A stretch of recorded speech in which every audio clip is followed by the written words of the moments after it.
नमस्कार, कशिश न्यूज देख रहे हैं आप और मैं हूं आपके साथ तान्या चौधरी। केंद्रीय मंत्री चिराग पासवान ने कानून व्यवस्था को लेकर अपनी ही सरकार और पुलिस पर सवाल खड़े किए हैं। चिराग ने सोशल मीडिया एक्स पर पोस्ट किया है। चिराग ने लिखा, बिहारी अब और कितनी हत्याओं के भेंट चढ़ेंगे, समझ के परे है कि बिहार पुलिस की जिम्मेदारी क्या है। ये पहली बार नहीं है जब चिराग ने अपनी ही सरकार को घेरा है। कई मुद्दों पर वे इन दिनों मुखर हैं, चाहे वो विधानसभा चुनाव हो या अन्य मामले। एक बार फिर से आपको बता दें कि केंद्रीय मंत्री चिराग पासवान ने कानून व्यवस्था को लेकर अपनी ही सरकार और पुलिस पर सवाल खड़े किए हैं। चिराग ने सोशल मीडिया एक्स पर पोस्ट कर लिखा कि बिहारी अब और कितनी हत्याओं के भेंट चढ़ेगा, समझ से परे है कि बिहार पुलिस की जिम्मेदारी क्या है। यह पहली बार नहीं है जब चिराग ने अपनी ही सरकार को घेरा है। कई मुद्दों पर उन्होंने अपनी बातें रखी हैं। इन दिनों काफी मुखर रहे हैं, चाहे वो विधानसभा चुनाव हो या फिर अन्य कई मामले।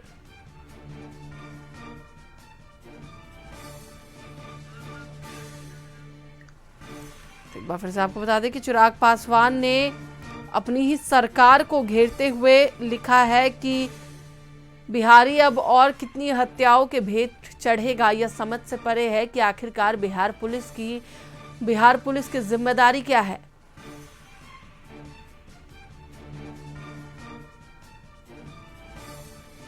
फिर से आपको बताते चले कि चिराग पासवान ने ट्वीट कर लिखा है कि बिहारी अब और कितनी हत्याओं के भेंट चढ़ेगा, बिहार पुलिस की क्या जिम्मेदारी है।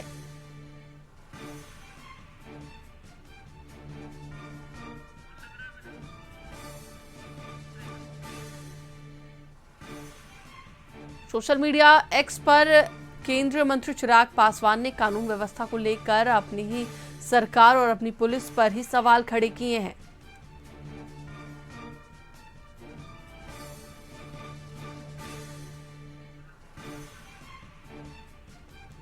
एक बार फिर से आपको बताते चले कि चिराग पासवान ने कानून व्यवस्था को लेकर अपनी ही सरकार को कटघरे में खड़ा कर दिया है और उन्होंने लिखा कि बिहारी कितने हत्याओं के भेंट चढ़ेगा, ये समझ से परे है। आखिरकार बिहार पुलिस की जिम्मेदारी क्या है।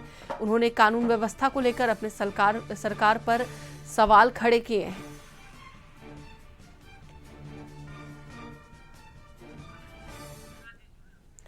इसी पर अधिक बातचीत के लिए हमारे साथ हमारे सहयोगी आशुतोष मिश्रा जुड़े हुए हैं, उनसे बात करेंगे।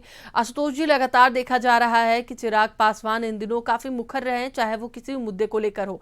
एक बार फिर से उन्होंने कानून व्यवस्था पर सवाल खड़े किए हैं, क्या है पूरी जानकारी? बिल्कुल बिल्कुल तान्या, चिराग पासवान के मन में क्या है यही जानने की कोशिश आज की तारीख में बिहार के सियासतदान कर रहे हैं।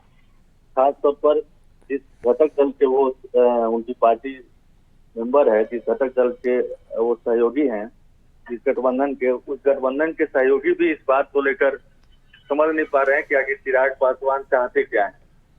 और उनका जो ट्रैक रिकॉर्ड है, पिछली बार की बात करें, 2020 की बात करें, तो 137 सीटों पर उन्होंने उम्मीदवार दिया था और अचानक उन्होंने यह फैसला किया और फिर हालांकि परिणाम सुखद नहीं आए, लेकिन जो उनकी मंशा थी, जिस मकसद से उन्होंने 137 कैंडिडेट 243 विधानसभा सीट में उतारे थे, उस मकसद में कामयाब हुए। 30 से 35 ऐसी सीटें थी जहां पर जेडीयू को शिकस्त झेलनी पड़ी, सिर्फ और सिर्फ चिराग पासवान के उम्मीदवार के चलते। अब इधर हाल के दिनों में बात करें तो चिराग पासवान अपने मन से लगातार ये कहते आ रहे हैं कि वो 243 सीटों पर चुनाव लड़ेंगे। हालांकि जो सहयोगी दल हैं उनकी तरफ से सकारात्मक बातें आ रही कि चिराग पासवान जितना मजबूत होंगे, एनडीए भी उतना ही मजबूत होगा। लेकिन महेश्वर हजारी हैं, जो कि फिलहाल मंत्री हैं और जेडीयू के बड़े नेता हैं, कद्दावर नेता हैं। हालांकि समस्तीपुर वाले चुनाव में अपने बेटे को महागठबंधन से लड़ाया था उन्होंने, उस बात को लेकर थोड़ी सी रार भी थी चिराग पासवान और उनके बीच में। तो महेश्वर हजारी की तरफ से कड़ी प्रतिक्रिया सामने आई है कि चिराग पासवान को यह तय करना होगा कि गठबंधन में रहना है कि नहीं रहना है, कितनी सीटों पर चुनाव लड़ना है, नहीं लड़ना है, ये तो बात की बात है, लेकिन गठबंधन धर्म का पालन करना होगा।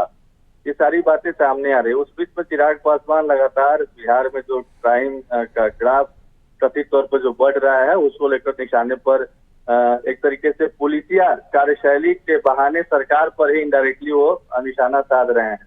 तो ये वाकई में सोचने वाली बात है कि आखिर चिराग पासवान करना क्या चाहते हैं। क्या वाकई में, चूंकि एक शिगुफा ये भी छोड़ा गया कि चिराग पासवान खुद विधानसभा का चुनाव लड़ना चाहते हैं। हाजीपुर वैशाली जैसी सीट भी सामने आ रही है कि वहां से वो किस्मत आजमा सकते हैं, जो सामान्य सीट है, और ये साबित करने की कोशिश हो रही है कि वो मतलब सिर्फ दलित के नेता नहीं है बल्कि सभी वर्गों के एक बड़े नेता हैं।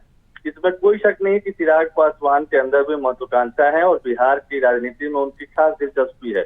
जबकि एक वक्त था जब 2005 की बात करें तो 29 सीटें रामविलास पासवान की पार्टी ने जब एकीकृत एलजेपी से जीती थी, उस समय भी एक ऑफर था, कहा जा रहा था कि रामविलास पासवान को सीएम बनाए जाने की बात वाजपेयी जी से लेकर के सभी लोग कह रहे थे तो उन्हीं को सीएम बनाया जाए, लेकिन उन्होंने तब बिहार की राजनीति में दिलचस्पी नहीं दिखाई थी। लेकिन उससे इतर चिराग पासवान बिहार की राजनीति में दिलचस्पी रख रहे हैं और इसमें कोई शक नहीं है कि उनकी भी महत्वाकांक्षा है नीतीश कुमार के बाद। हालांकि एक लाइन वो जरूर कह रहे हैं कि फिलहाल जो चुनाव है 2025 में वो सीएम नीतीश कुमार के नेतृत्व में ही उनकी पार्टी लड़ने जा रही है, लेकिन एक विकल्प के तौर पर वो अपने आप को एस्टेब्लिश करना चाह रहे हैं एनडीए में। बीजेपी के सामने अगर किसी का नाम आए तो वो चिराग पासवान आए, इसलिए वो इतना मजबूत होना चाह रहे चलिए, हैं। बिल्कुल बिल्कुल आशुतोष जी, आपने सही कहा कि आखिरकार उन्होंने अपनी ही सरकार से सरकार के खिलाफ अब बोलना खैर शुरू कर दिया है। अब देखना ये होगा कि आगे वो क्या करने वाले हैं।